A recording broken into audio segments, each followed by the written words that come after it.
Yan yung nabasa ko. Balik sa dati.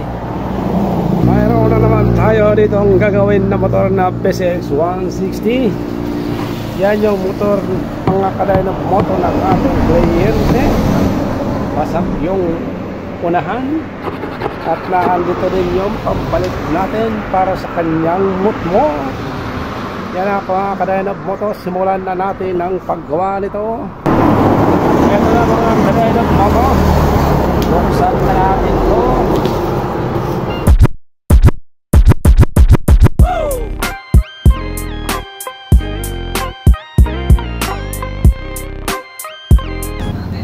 Ito yung isa. Buksan pa natin yung iba.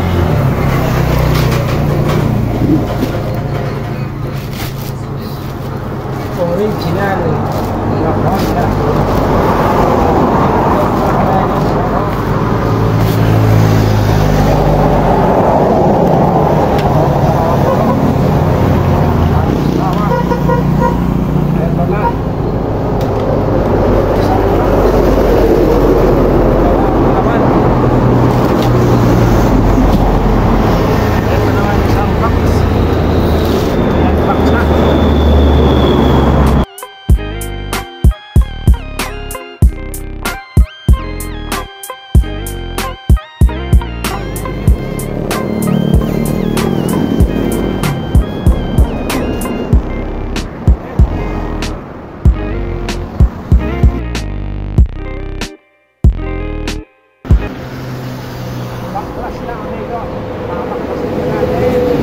Bunutin lang to, ganito.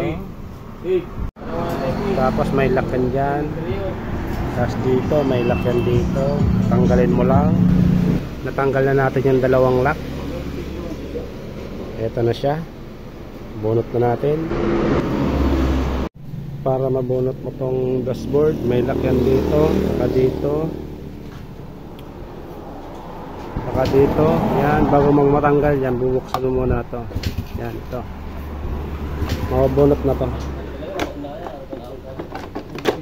Yan na. Bunot na yung head. Yan na.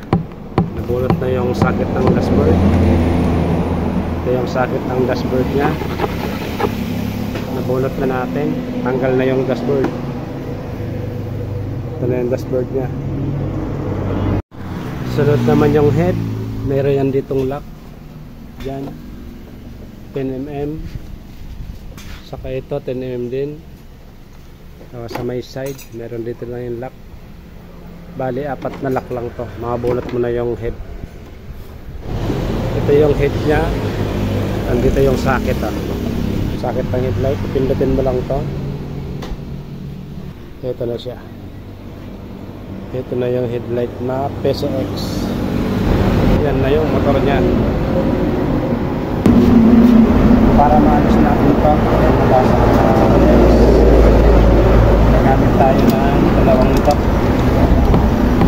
dalawang ganito, tapos yung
moto.